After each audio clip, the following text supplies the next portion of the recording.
एक साधारण किसान परिवार से ताल्लुक रखने वाले नायडू साल 1970 से राजनीति में सक्रिय हुए। 2 बार बीजेपी के राष्ट्रीय अध्यक्ष और 4 बार राज्यसभा सदस्य रह चुके हैं। 68 वर्षीय वेंकैया नायडू का 4 दशकों से भी ज्यादा का राजनीतिक सफर रहा है। वेंकैया नायडू स्वयं उपराष्ट्रपति पद का नामांकन भरते हुए भावुक हो उठे। I deem it as an honor to be nominated as a candidate for the August position of the Vice President of India's Republic. You are all aware I have been actively engaged in public life for over 4 decades.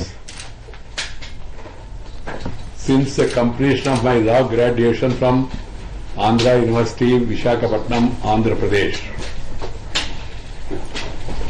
All these years, I have intensely engaged myself with the people in various capacities as a worker, as an MLA, as an MP, as a party functionary, at the state level, at the national level, and also as a central minister, both in the rural development, urban development, parliamentary affairs, information and broadcasting and housing. I had the opportunity of going around the nook and corner of the country. Extensive tour has been my way of life. Interact with the people, meeting the people, greeting the people, talking to the people, walking with the people, working with the people. That has been my passion. 1949 में जुलाई की 1 तारीख को वेंकैया नायडू का जन्म आंध्र प्रदेश के नेल्लोर जिले में चावटापल्लेम के किसान रंगैया नायडू और रामानम्मा के घर में हुआ था। एक आम दक्षिण भारतीय साधारण किसान के घर से 6 मौलाना आजाद रोड पर स्थित उपराष्ट्रपति निवास तक पहुंचना वेंकैया नायडू के लिए लंबा सफर रहा है। I don't have great family history and all. We were people committed to agriculture, which is our basic culture. And from that humble background, I have risen to this level because of the support given to me by the people, by the Bharatiya Janata Party, and held various responsibilities, various levels. And I used to enjoy working among the people, working for the party. Venkaiah Naidu ने नेल्लोर के आंदोलन में हिस्सा लेते हुए विजयवाड़ा के आंदोलन का नेतृत्व किया। 1974 में वे आंध्र विश्वविद्यालय छात्र संघ के अध्यक्ष चुने गए। आपातकाल के दौरान जेपी आंदोलन में भी उनकी महत्वपूर्ण भूमिका रही। इससे पहले वे आंध्र राज्य बनाने का समर्थन करते हुए 1972 में जय आंध्र आंदोलन में शामिल हुए। 1972 की बात है। जय आंध्रा एक आंदोलन चला जिसमें बहुत सक्रिय रूप से वेंकैया नायडू शामिल हुए। अब ये जो 1972-73 का समय है वो आंदोलनों का समय है। जय आंध्रा आंदोलन साल भर चला और उस आंदोलन में हिस्सा लेने के बाद स्वाभाविक ही था कि जेपी आंदोलन के दौरान वेंकैया नायडू वहाँ की जो छात्र संघर्ष समिति थी उसके संयोजक बने और वे छात्र संघ के उन दिनों अध्यक्ष भी थे। इमरजेंसी आई तो इमरजेंसी के दिनों में जहाँ तक मेरी जानकारी है उन्होंने तमिलनाडु और आंध्र प्रदेश में भूमिगत आंदोलन चलाया। वहाँ के बड़े राजनीतिक नेताओं को उसमें शामिल करने की कोशिश की और अंततः फिर पकड़े गए और कुछ महीने जेल में भी थे। जनता पार्टी के बनने के बाद वे जनता पार्टी की जो युवा जनता थी, छात्र युवा जनता थी, उससे जुड़े। आपातकाल के बाद उनका जुड़ाव जनता पार्टी से हो गया। वेंकैया नायडू अटल बिहारी वाजपेयी के करिश्माई व्यक्तित्व से खासे प्रभावित थे। ये वो दौर था जब जनसंघ दक्षिण भारत में अपना जनाधार बनाने की कोशिशों में जुटा था। पार्टी का एक युवा कार्यकर्ता न दिन देखता था न रात, पार्टी को आगे बढ़ाने के काम में लगा रहता था। शुरुआत से ही वेंकैया नायडू पार्टी के निष्ठावान कार्यकर्ता रहे। उनकी कर्मठता और मेहनत का ही नतीजा था कि पार्टी से जुड़ने के कुछ ही समय बाद ही उन्हें 1980 में बीजेपी यूथ विंग और आंध्र प्रदेश विधानसभा के नेता प्रतिपक्ष का महत्वपूर्ण प्रभार दिया गया। जल्द ही उनका नाम आंध्र बीजेपी के सबसे वरिष्ठ नेताओं में शुमार हो गया था। प्रतिपक्ष के नेता के रूप में उनका कार्यकाल प्रभावी रहा। 1983 में वो दूसरी बार विधानसभा के लिए चुने गए। 1985 में वो राष्ट्रीय राजनीति में पहुंचे। उनका कद बढ़ता चला गया। राष्ट्रीय राजनीति में आने के बाद जिस तरह से, हालांकि वो आए हैं राज्यसभा में 1998 में, लेकिन राष्ट्रीय राजनीति में उनका आगमन 84-85 के बाद हो गया था और दिल्ली आना जाना, दिल्ली बीजेपी की वर्किंग कमेटी में शामिल होना, इस तरह से उनकी एक पहचान राष्ट्रीय नेता के रूप में बन गई थी। यहाँ आने के बाद राज्यसभा में आए, वो वाजपेयी जी की सरकार में मंत्री बने।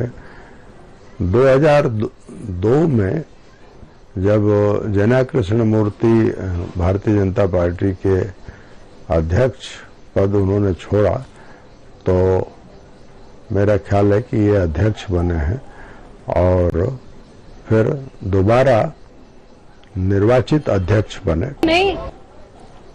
और 2004 के चुनाव में भारतीय जनता पार्टी की पराजय के बाद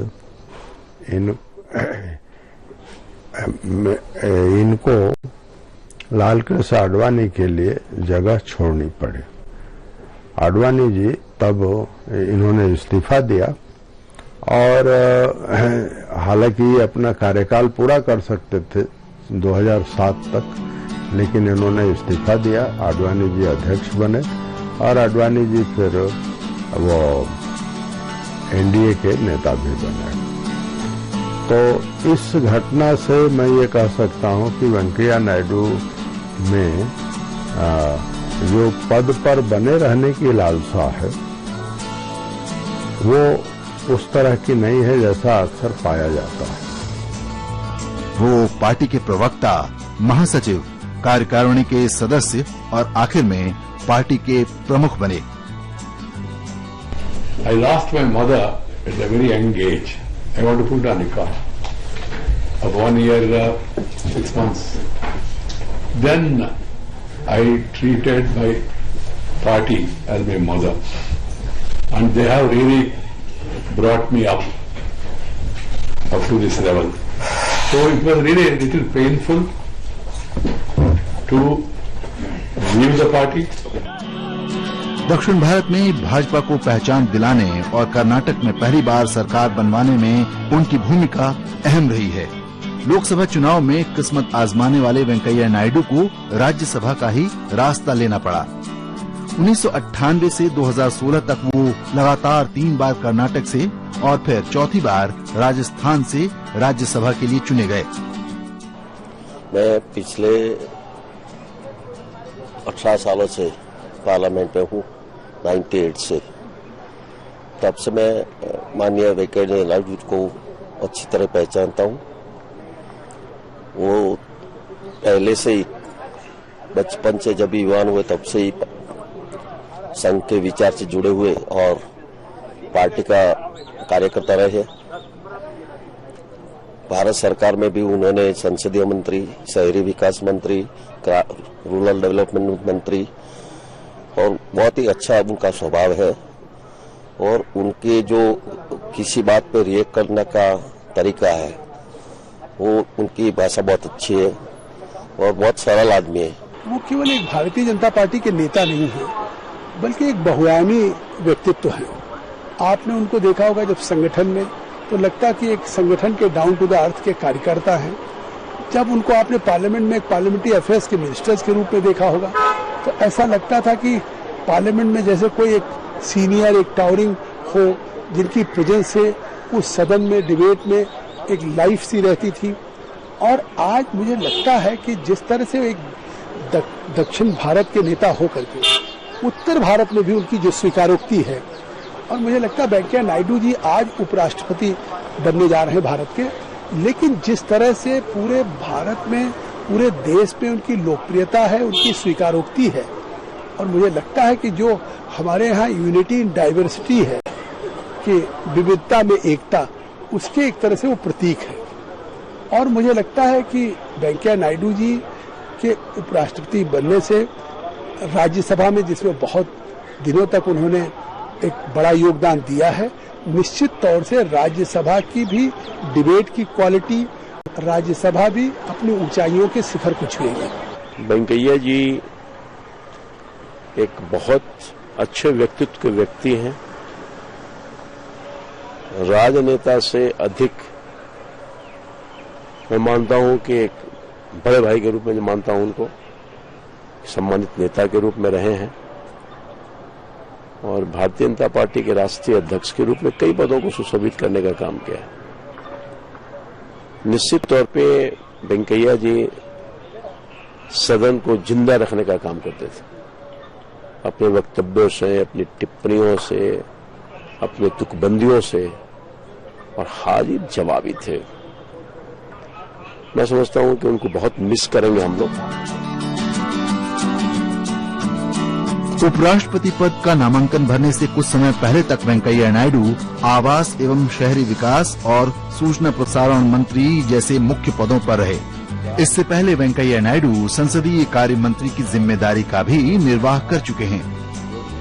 He worked as a urban affairs inspector, parliamentary affairs inspector, urban development, rural development, and all types of ministries he has done. He is 100% fit for a vice president candidate. Definitely he can manage the Rajya Sabha as a chairman also very well. जब वेंकैया नायडू की उम्मीदवारी का फैसला हुआ तब प्रधानमंत्री नरेंद्र मोदी ने उनके लिए तेलुगु के शब्द गारू का इस्तेमाल किया, जो किसी को सम्मान देने के लिए बोला जाता है। साथ ही मोदी ने ट्वीट किया, एक कृषक पुत्र एम वेंकैया नायडू गारू सार्वजनिक जीवन में वर्षों का अनुभव रखते हैं और हर राजनीतिक वर्ग में सराहे जाते हैं। He has always been a guide, always been a mentor for all the youngsters, because he has also come into politics at a very young age. Compared to see last 40 years, he has been with one of the top leaders since the Janata Dal Swatantra Party. He has started his this thing, and Jan Sangh, he has started from those days, and to be in such a position today, the dedication, the capability, the conduct with which he has travelled his 40 years is always an inspiration for youngsters like us. अगर सदन में बहुत तनावपूर्ण माहौल भी हो, लेकिन जिस तरह से वो खड़े होकर के फिर उसमें इंटरवीन कर जाते थे, और इंटरवीन करने के बाद पूरे सदन को जिस तरह से एक लाइट कर देते थे, हल्के माहौल में कर देते थे, तो आज निश्चित तौर से उस संसदीय जो एक पार्लियामेंट्री डेमोक्रेसी में जो परंपराएं हैं, उस परंपराओं की वो भी एक जीवंतता उनमें नजर आती थी। आंध्र प्रदेश से ताल्लुक रखने वाले वेंकैया नायडू कई भाषा पर पकड़ रखते हैं, हिंदी और अंग्रेजी दोनों में सहज हैं।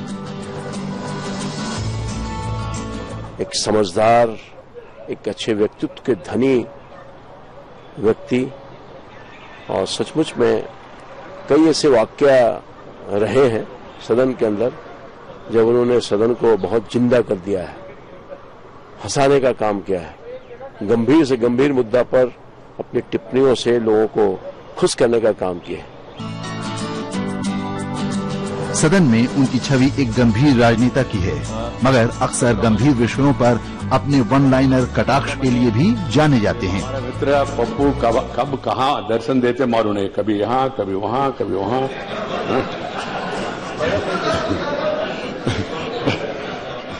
कम ऐसे नेता दक्षिण भारत से हुए हैं जो दरअसल वैसी लोकप्रियता हासिल कर पाए जैसा वेंकैया नायडू ने पाया है, और उसका कारण यह है कि एक अच्छे कम्युनिकेटर है। जब वो छात्र नेता थे, अच्छे प्रभावशाली वक्ता थे, तो उस समय तेलुगु में बोलना और तेलुगु में बहुत अच्छी ओरेटरी कर लेना ये तो उनके लिए सहज था।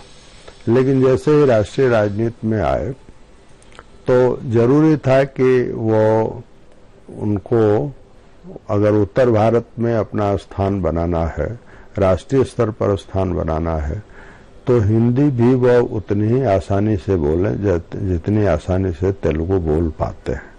तो आज वेंकैया नायडू जब प्रेस से मिलते हैं, सामान्य लोगों से मिलते हैं, बात करते हैं या उत्तर भारत में सभाएं करते हैं, तो कोई ये फर्क नहीं कर पाता है कि वो अहिंदी भाषी हैं।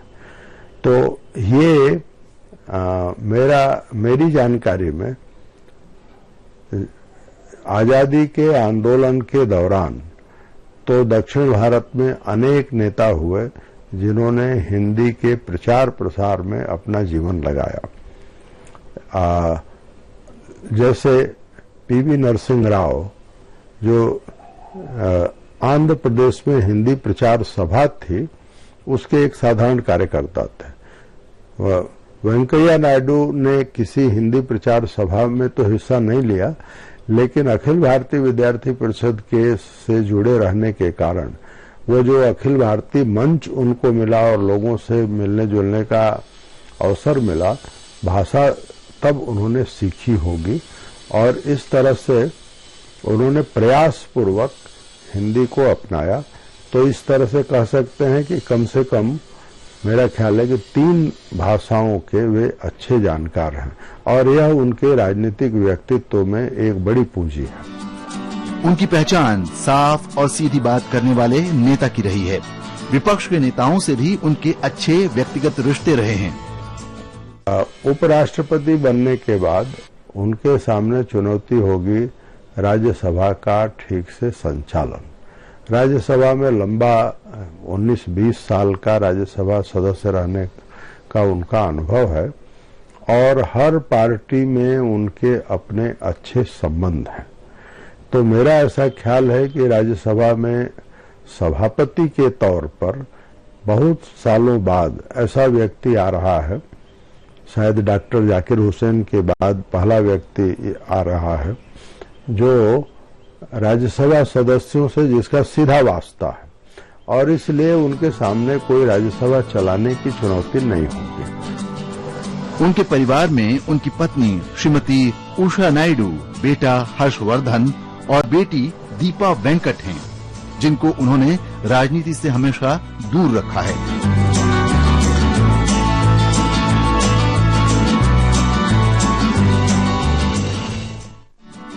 उनके ज्यादातर साथी सांसद इस बात से खुश हैं कि वो अब उपराष्ट्रपति पद की शपथ लेंगे, लेकिन जोरदार बहस करने वाला एक साथी सदस्य अब उस रूप में नहीं रहेगा, इसका उन्हें मलाल भी है।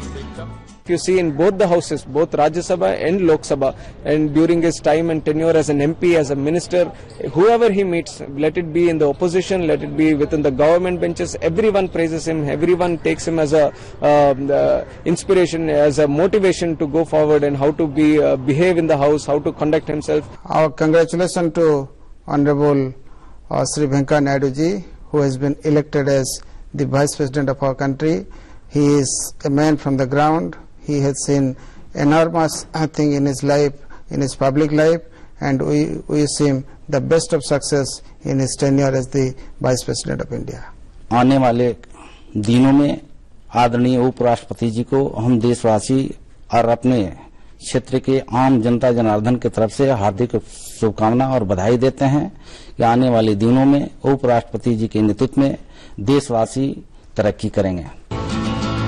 10 अगस्त को राष्ट्रपति भवन में भारत के 13वें उपराष्ट्रपति वेंकैया नायडू को महामहिम राष्ट्रपति रामनाथ कोविंद जब पद और गरिमा की शपथ दिलाएंगे, तब अभूतपूर्व नजारा होगा। उम्मीद की जानी चाहिए कि वेंकैया नायडू उपराष्ट्रपति पद की शपथ लेने के बाद